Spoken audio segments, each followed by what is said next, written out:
There's two people we hate most in this world, and that's politicians and marketers. And now with the rise of social media marketers, the word has lost its meaning. Access is given by authority, not by marketing. The big challenge with AI is that so many coaches are dependent on these platforms. You cannot outsource what's meant to be authentic to the artificial. I want to be on the big stage. I want to be on the big stage. I think that's a bit of a distraction because there are small rooms with very powerful businesses that just need advisory. We've mistaken a lack of clarity for cleverness. Curiosity creates confusion, and confused people don't buy. So it's not by being clever, it's by being clear. We're about to hit $1 million by speaking at events, and the biggest evolution of my brand. I found shortcuts to amplify authority. One of the first things I would say is Hey guys, I'm so excited to be here with Mario Malik. He is a branding expert. He's also a pro at speaking on stages and getting booked to speak on stages. I think he's just about to cross $1 million in the last 17 months just from speaking on stages. And so I am personally really excited to have you here to talk about branding, branding to get on stages, how to get booked on stages, because I want to learn this stuff as well. So I'm super excited to have you. Welcome. Would you like to formally introduce yourself? That's too kind. Thank you for the warm welcome. Well, my name is Mario Malik. I am a serial entrepreneur turned brand strategist. And just like Sarah Ann said, we're about to cross the $1 million from stage, which is super exciting. Coming from an immigrant background, English wasn't my first language, to now be traveling the world, speaking on stages, teaching branding and personal development to audiences, who are doing extraordinary things in the world. Across the board, to date, I've spoken at about 80 plus keynotes to about 50,000 people. And across the board, the main thing that I find most coaches and experts struggling with is building their personal brand. And in 2026, it's going to be the defining factor whether you survive the AI race or not, is how you Mhm. show up in the marketplace. Yeah, I love that. I had no idea because we met at an event, right? Speaking, and you were talking about branding. I was like, oh, wow, this is really cool. This stuff is super helpful. And then I started following you, and I could see you were speaking at events like every week. I think you've been speaking a lot recently, right? I'm like, damn, this is really awesome. But I had no idea until you just mentioned it then that English is not your first language. Yeah, we grew up, our parents migrated to Australia in the 80s. Yeah. They're Egyptian, and we didn't speak English at home. So, Yeah. yeah, it's been a fascinating journey. That's really cool. Couldn't even tell Mm. that. So, about to cross $1 million just from speaking on stage, branding expert. I know you did some cool stuff recently at TikTok as well. So you're doing all kinds of cool things. If someone was just getting started, or how did you get to the point where you were speaking on stage every week? Like that's actually that's pretty bananas. Like I don't think there's a lot of speakers out there who are speakers, and I don't think that any of them speak on a stage every single week. So how did you get to this? Yeah, great question. So I started off in the events industry. We used to run music festivals when I was younger, and I met a guy who was running a marketing seminar. And back then, I didn't know what a seminar was. And throughout the next few months, I'll actually be sharing more of my story. The first seminar I ever attended when I was 15 years old was gifted to me, and I couldn't actually afford to travel back home because we had no money. So I'd gone to one of these seminars that he invited me to, and as you know, we do upsells, and they pitched this thing, and I didn't know that you had to pay for it. So I went up to the speaker afterwards and said, "Hey, I want to attend this workshop." And he said, "Okay, we could just go to the back and pay for it." I said, "Well, I've got no money." And he said, "What do you mean?" I just started chatting to him, said, "Look, I want to invite you to this." And this was 21 years ago. Oh, So yeah, super grateful for the people who introduced me to the industry. Now, fast forward to today, I think what I've done with my personal brand, helping people grow their businesses, has been the single most defining factor, the authority that's been built throughout the years, running businesses and now for about 16 odd years. That authority has been built up over time. So I found shortcuts to amplify authority, and that's one of the things that I help people with today.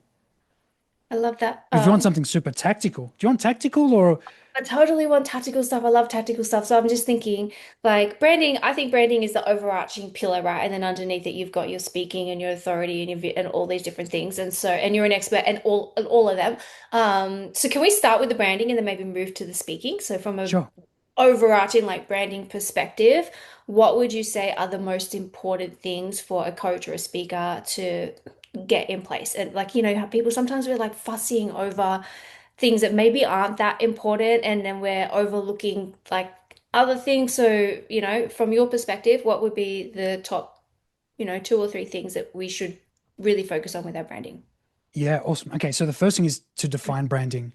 Branding is the art of using messaging, design, and user experience to differentiate your product or service from anyone else in the marketplace. So messaging, design, and user experience. I'm gonna write Now, that as a down. yeah, take some notes. All of this is for your notebooks, by the way. Yeah. Um, as a personal brand, that same principle and that same art form applies that we are using our message, our visual design, how we show up through our content, and our user experience in the personal brand world, that's products, to differentiate ourselves from anybody else in the marketplace. Branding is encapsulated with those three things. It's not just your logo and your website. If your message is unclear, then your website is irrelevant. And that leads to the second point. I think the clarity of message in today's over communicated world is so important. How do we clarify our message so clearly that when we speak, people listen? We live in a 1 second world. Back in 2017, the average attention span was over a minute 30. In 2020, we were down to the 3 second world. Some people say we're in the 2 second world today. I actually think it's worse than that.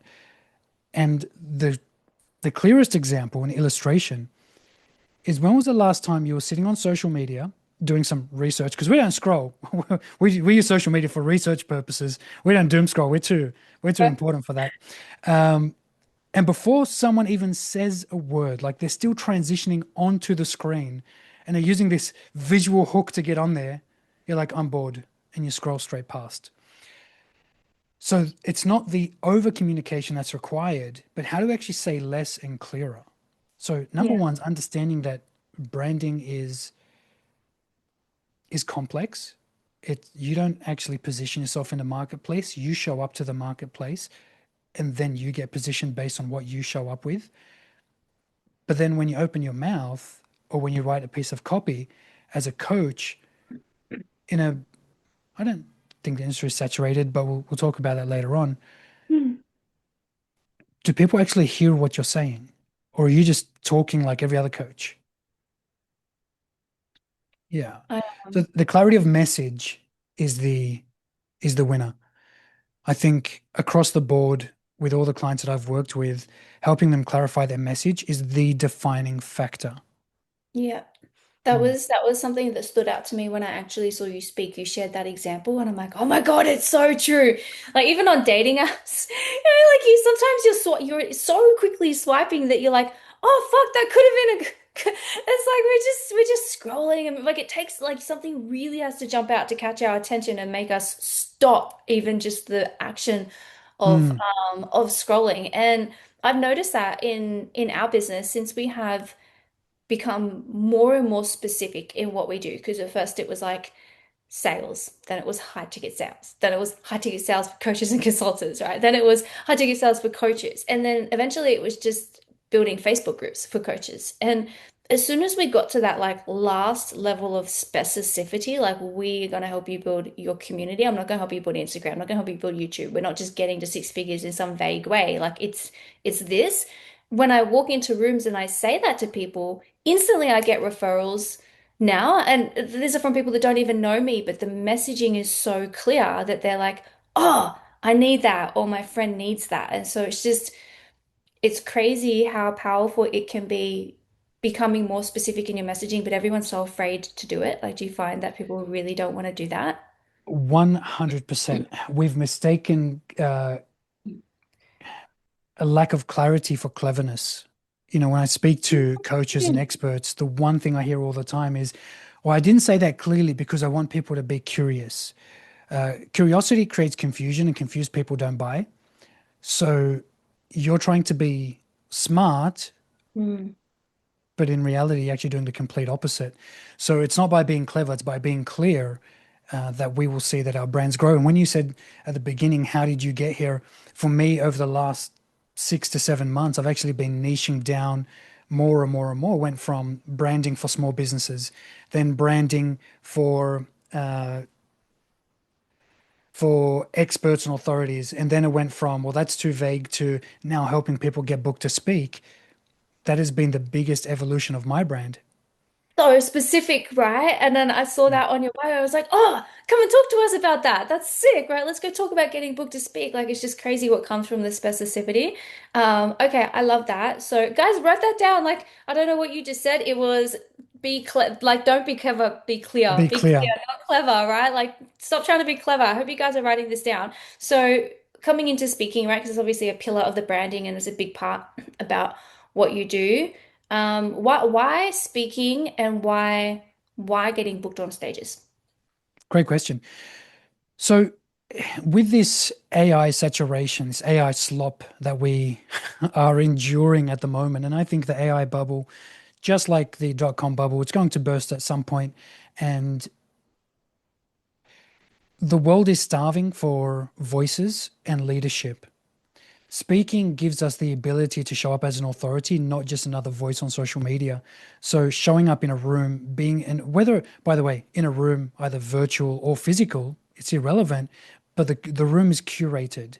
So for us as speakers, it makes our life marketing easier because the room's already been curated by the hosts. But more than that, it's more of a philosophical problem. And the philosophical problem is that the world is starving for voices and everyone's showing up in ads, showing up in the artificial, and not many are showing up in their authentic presence. I think Yeah. that's why speaking is so relevant and so important in 2026 because the oversaturation of content and noise, it's actually Mm. becoming deafening at this point. Just like the example that I gave, before even someone says a word, we've already scrolled past. Those who speak and those who position themselves as an authority, not just an expert, are going to win the content race in 2026. Yeah. I believe that. I believe that, right? Like I believe even just doing more in-person stuff, more meetups, more connecting, even if you're not on the stage, but you're actually physically connecting with people, I believe that that's really going to be key in 2026. So if someone's getting started and they're wanting to get onto stages, like you're speaking on stages every single week, that's probably like there must be a method to the madness on how you're doing it. Where do they start? Great question. So, someone who's starting off, one of the first things I would say is build connections and relationships with the organizers and the podcast hosts. So, whether they're, and I'm going to use the word stages interchangeably. So, whether we're Mm. talking about virtual or physical stages. So, connecting with the stage hosts, one of the things that they're looking for are people to trust their audiences with. They want to invite trusted advisors, not just someone who's there to make a sale. There's enough people out there who are just out to make a sale. And the less you focus on making sales to the host, strangely enough, the higher they position you to their audience and you make more sales on the back end of that relationship. So I start with an ask method, and I'll give you just the A in ask, not ask method. It sounded weird. Ask method, because I speak more about this inside the workshop. Um, but the first one is appreciation. If you see a host of an event or a podcast who's doing something extraordinary, maybe you appreciate the set, maybe you appreciate the last guest that they interviewed. Simply connecting by chat is that first step. Reaching out and say, hey, your set looks absolutely awesome. Love what you're doing. I know it sounds really simple, but the proof is in the pudding. I get booked, I mean, not only every week, but sometimes 4 or 5 times a week. And it all starts with appreciation.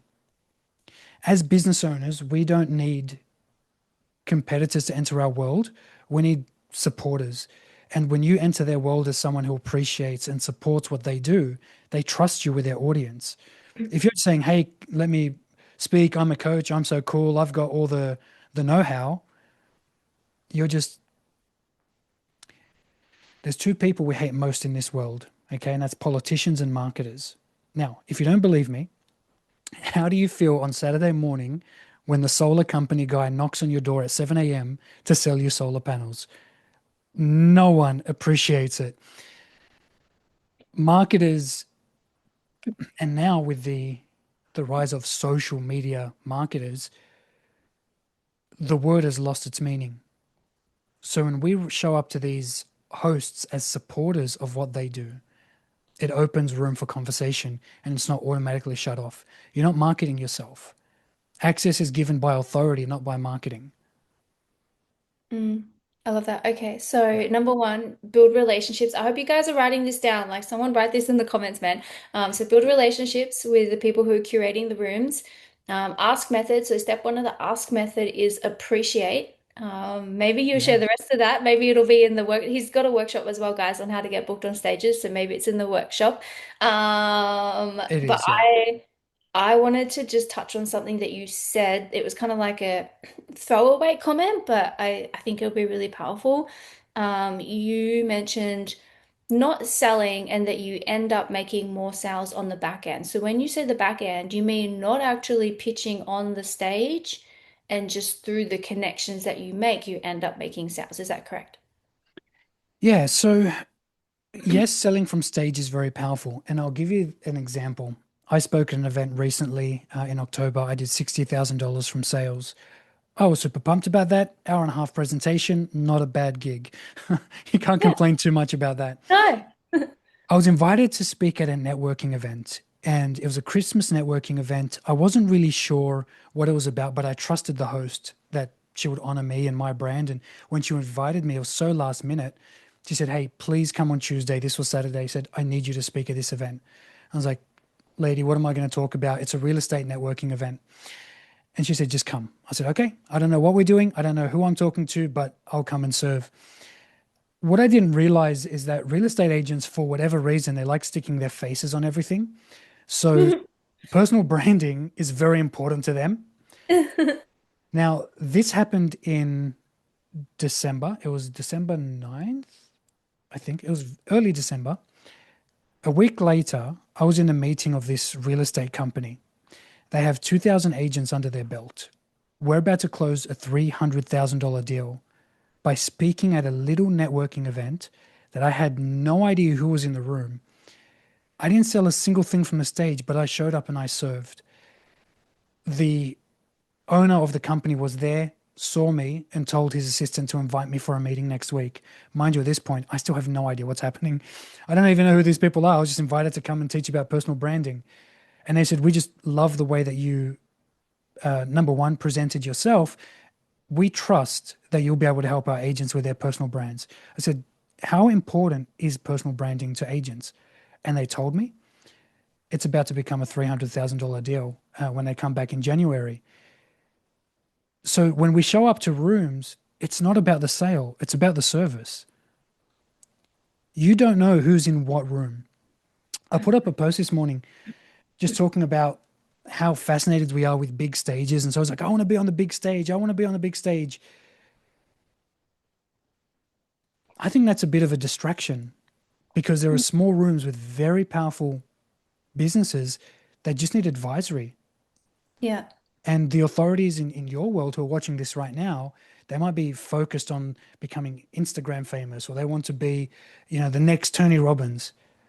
I don't want to be the next Tony Robbins. I just want to be in rooms where I can serve people. And it's been pretty cool. I think that's much more achievable. And we met in a small room, right? It wasn't it Yeah. wasn't it wasn't a big room. There was like what, 30, 40 people max in that room. So it was a small room. And there's so much, like, it's very overwhelming to think you need to go and find big stages to get booked on, but to think like just consistently put myself in rooms of any size, that feels achievable and I think more impactful, right? More powerful because the smaller the room, like the deeper the connection, right? The deeper the connection, the higher the conversion. So you're probably more likely to build those relationships anyway from small rooms. Um, so that's number one is connect with people who host the rooms. Don't try to sell, just serve, just give to them. What's step number two? Of the ask method.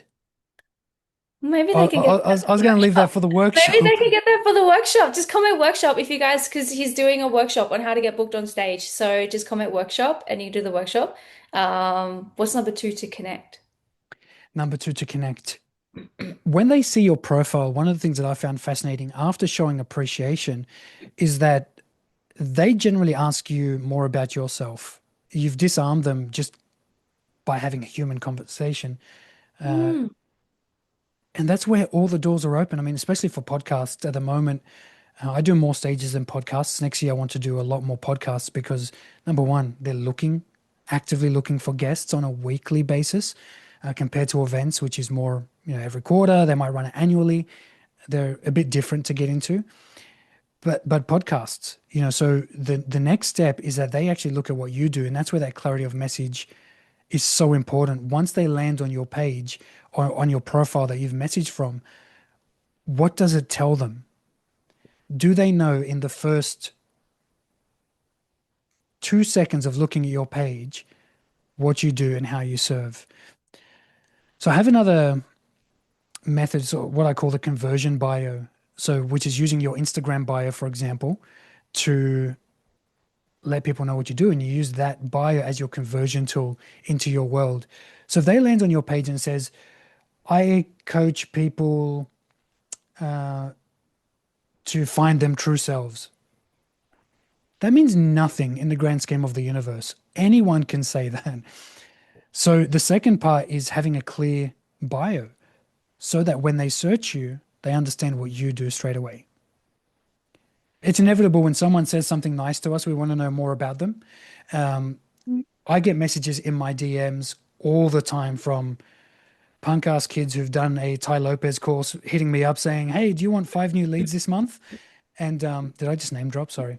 Uh, as soon as I said that, you like choked. No one heard because I'm over here clearing my throat. Sorry. Was it unrelated? I've been a little bit sick, so yeah, don't worry. Okay. Uh, I get these messages all the time like, "Do you want 5 new leads?" My response is no. Or, Are you "What's your taking pitch?" clients at the moment? Are you taking it exactly? Yeah. Do you get is it worth a chat? Do you get that one at the bottom? Hmm. Like worth a chat is like they're like finishing kind of like hook to get the reply. And I'm like, no, not worth a chat. No, it's not. Stop Look it. the Leave me lead. alone. Yeah, go away. The I other love one that I've got recently is something about how do you weigh a polar bear or something. And it was like an opening line. And I got this message from three different people. And I said to one of these blokes who had like, poor fella, had 200 followers on his Instagram. Um, if you're a marketer, that sounded terrible. It's not the fact he had 200. It's the fact that he's about to pitch me on marketing. And I said to him, I will give you $100 if you tell me who taught you this. Please tell me who taught you this nonsense. And he told me, and I wired him $100. So I messaged that you gonna guy. I'm tell like, us. say again? Are you gonna tell us when the torch after the live? I can tell you his name. Um, it starts with a D. And I said to him, I said, you have to stop treating your ideal prospects like crap. You want to help me get more leads through chat or chatting through DMs. If you treat me this way, how are you going to treat my ideal prospect?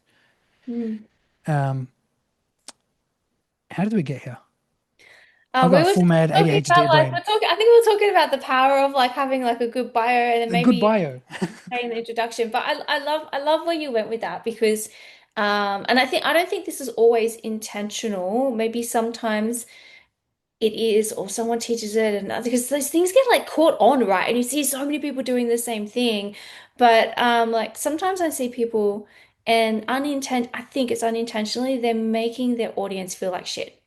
Like Yeah. they're making them feel like crap for having this problem, or they're sliding into the DMs and they're asking questions that are i- like they think it's like, qualifying the pain, but you're actually just making them feel like shit. And they're not going to respond to you all happily, like telling you their problems when some no-name nobody just slid into their DMs and made them feel like crap for having the problem. Like, Yeah. And as coaches, we have this unique ability to dig deep. And we shouldn't be digging deep in, in the initial conversations. Oh, Even if you're trying to get booked on stage and messaging the host and saying, hey, do you want a coach to speak about XYZ? They don't want nothing. They were just having a good morning with their kids, minding their own business. You showed up, and now you're interrogating them about what speakers they're going to have at their next event. It's an etiquette that's required to communicate. Um, and your presence does most of the speaking. Like you invited me to speak on you know, on this interview right now with your wonderful guests. There was no DMs. We just had a great chat at an event, and you're like, "Hey, dude, let's chat." Cool. So, not coming from a place of neediness is so crucial, yeah. and just showing up with a clear message. People know what you do, and that conversion bio is so important, so that they can bring you into their world. But Mm, it's our responsibility to show up clear and ready. See, opportunity is a hasty goddess. Opportunity is a hasty goddess, and she has no time for the needy or the unprepared. Zero care for the needy or the unprepared. It's important that you and I show up ready. I like that.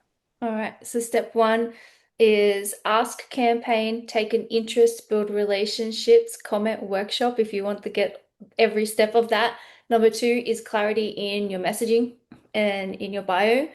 Number three, is there a number three? I would say content. Content. When they land on your page, they need to know that you can actually deliver what your bio says. So through content, so for example, a lot of my content is me speaking on stage. It makes perfect sense. I'm going to help you get booked. You're going to build a personal brand. My content has to reflect that. How does it reflect that? Remember, we said messaging, Hmm. design, and user experience. That's what defines a brand. The messaging is in my bio, super clear. As soon as you land there, I'm going to help you build a seven-figure personal brand, clear as day. The visual design, when they actually go through the posts and they start seeing me on stages, they see the quality of the events that I speak at, they begin to associate that with my position in the marketplace. And then the user experience is that humanness. So those things you can see with how I portray myself in the marketplace very clearly. I like that. How can someone bring in, so we have design and user experience, and the design is helping with the positioning in the marketplace. Now, if you're speaking on stage and you're doing cool things, you kind of like have authority. How do you position yourself highly if you're not doing that stuff? Great question. I would say start off with the low-hanging fruit. Get yourself booked onto podcasts, and this is where any beginner coach should start. And they should start there. So I'm going to switch off this aircon. It is freezing in You're here. good. I'm over here like with a shitty throat anyway, so excuse it. I'm about to get sick under this aircon. And by the way, this is my new studio that's just being built because we had I a love new it. baby, and that baby took my old studio, which is inside the house. So You've been booted. You're like outside now. literally, I've been kicked out the back in the garage, and we've built this awesome studio. It looks great. Um, thank you. And oh man, this ADHD brain is So you said start with low-hanging fruit if we want to position ourselves really well. So yeah. podcasts. Starting off with podcasts, they're looking for guests regularly, and start with the podcasts that no one will listen to. Why? Because through articulation, we gain clarity. So the more you articulate your message, the clearer you get about how to position it. So when you're Dirty being facts. interviewed, the host asks, what do you mean by that? Great bloody question. What do you mean by that? So I write that down as I'm as I go to the next podcast. Well, I'm going to make it clearer so they don't have to ask. And you're Mm, constantly refining your message. You gain clarity through articulation. Start off with the low-hanging fruit. Then you take footage, take those clips, you chop them up, and you put them as content on your socials. You have a 40-minute interview, 30-minute interview, 2 hour interview, whatever it is. You can get three or four or five 60-second clips out of it. You post it, you use it. When you appreciate the next host, well, now they've seen you've actually done the things that you say that you do. I love it. That's the Easy, strategy. simple. And such good advice actually, because a lot of people don't really understand the value of just getting in the reps and practicing. your messaging and communicating what you do over and over. And I really believe the best teacher wins and the best communicator wins. And you're not going to go from brand new, just getting started, to being on the biggest stages if you can't even communicate what you do without someone asking, what does that mean? What does that mean? So Yeah. I love And the other that. thing is not being hard on yourself as well. We never really appreciate where we are. And every time you level up, you meet someone who's leveled up 10 times more, and you're like, oh, why are they over there? And just remembering that it's a muscle, which this is the problem with AI. The big challenge with AI is that so many coaches are dependent on these platforms. How many times have you corrected ChatGPT? Like in the last week, I've told that thing it's stupid at least 15 times in the last 7 days. Yeah. And it made me stop and wonder, there are people out there building their businesses with these things. It lies to you. You're like, why did you lie to me? Why did you ignore that? And then it just Yep. comes back and goes, oh, sorry, that was an oversight. I'm like, that wasn't an oversight. That was an outright lie. Why are you lying? You're talking crap, chat. Right? And then I have to tell myself, Sarah, it's AI. Don't get in a fight with the AI. Just like close it and just don't use it today. That's it. Just put it down. Right? The amount of times I'm like, yeah, I mean, I can show you this chat. The amount of times you tell it you're being unclear, you're being dishonest, or you're just straight up stupid. I was with my accountant yesterday, and we were working through some stuff, and I wanted to know which US platforms charge GST. And I would ask chat, and it would say, no, it doesn't charge GST. I'm like, man, I know this company, they're too big to not charge GST because all US companies have to now. And I'm like, you're wrong. It's like, oh, that's right. Thank you. Great pickup. You're gonna send me to prison for tax fraud. That's what happened the other day. I was trying to set up an audit. I was trying to do something in ClickFunnels 2.0 and I couldn't figure it out. And I said, "Hey, can you give me the steps to do this in 2.0?" It gives me the steps. I say, "No, that's for the classic." "Oh, you're right, that's an oversight." Gives me another set of steps. I say, "Those don't exist." "Oh, you're right, you can't do that in 2.0." I'm like, "Why did you just Why make did you tell something me? like you just made up some garbage, like complete Yeah, bullshit. It's not even possible." And then why would you even think that? Because I'm gonna go and try and do it. Like you're gonna go and try and hire this person or this service, this software, right? Without just that's it right. makes it 100%. makes no sense why it would outright lie. It's Well, crazy. and I think that's the challenge without doing the reps, especially for beginner. And even when I say the word beginner, we never stop learning and growing. Even with the work that you and I do, we're not even scratching the surface to what's possible. Like my automation, you messaged me the other day saying, "Hey, let's chat about helping people get booked." My automation went off, and because you said the word booked.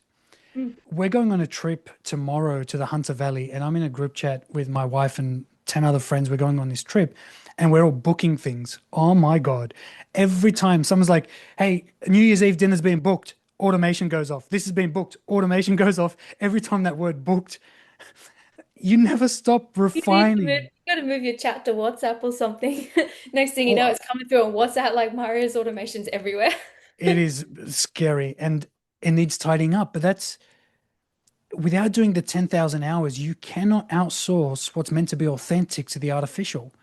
As Yeah. speakers, as coaches, for starters, when you get booked to speak, if you don't know what you're talking about, the last place you want to be exposed is online or in a room with 100 people staring straight at you. I had to write that down. I was like, you can't outsource authenticity to the artificial. But because I'm a bit blind, it probably is in the chat box retarded. However, I can see a ton of notes and comments in there. So I love that. Love that. So much gold, so much one-liners. Anything else that you would like to leave people with? Any key takeaways when it comes to getting off the ground, getting booked on stages? Great question. Well, the workshop, the Book to Speak masterclass it's been a very powerful tool for everyone who's joined it. And, you know, showing up in the marketplace, and I'll say this to everyone who's watching right now, positioning yourself as an authority requires you to not do what the masses are doing. So, for example, I do paid workshops. I don't do free workshops. You cannot join my world for free. The the masterclass is $97. If people don't pay, they don't pay attention. one of the things that's been most powerful for me is positioning myself as a not free product. As a personal brand, you become the product. So if you want to access my personal brand, that takes a fee. So all of my masterclasses and workshops start at $97. And I would say when you show up in the marketplace, don't do what the masses do. Don't send the crappy DMs that everyone's sending. Speaking is just a tool in our Rolodex, in our toolbox. It's been very interesting the way I've positioned my messaging for this next season. It's we're about to hit $1 million by speaking at events, but that's not all the coaching and the deals and the interactions that happen on the back end. It's not the masterclasses. So yeah, I don't know. It's business is quite fluid. The more I speak about this, the more I get interviewed, the more I realize all of these are just tools in this wild beast we call business. Hmm. So be prepared to change. Be prepared to update your bio. My bio was updated maybe 2 times a week for about a month. I would say start there. Your bio over the next month is just review and refine, change it constantly. Always be open to refinement. I love that. Yeah, business is so fluid. Yeah. When they There's no, zig, I zag, and then constant iterations. that's right. When the whole world is saying use the artificial, nope, I'm going to show up speaking. It's that simple. That was one of the biggest positioning shifts for me in the last 12 months.